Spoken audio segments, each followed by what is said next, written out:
Shkaqet mund të jenë të ndryshme. Shkaqet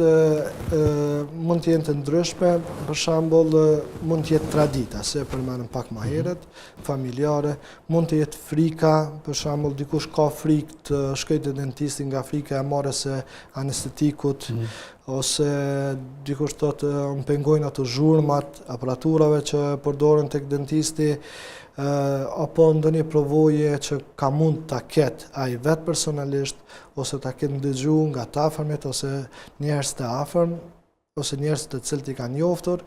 kështu me radhë. Pastaj mund të jetë te disa mund të jetë koste financiare. Çmimet mund të jenë të papërballueshme për një shtresë të caktuar dhe rrjedhimisht e neglizhon pa dashjen e tij në vizita të rregullta te dentisti dhe si rezultat derisa të shfaqet dhimbje, që është si simptom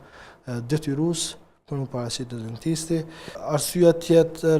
tjetër mund të jetë koha, për shembull dikush është shumë i angazhuar me punë, me aktivitete të ndryshme, edhe vazhdimisht e neglizhon intervenimin ose vizitat tek dentisti dhe si rezultat me shfaqjen e dhimbjes është i detyruar të paraqitet në klinikë.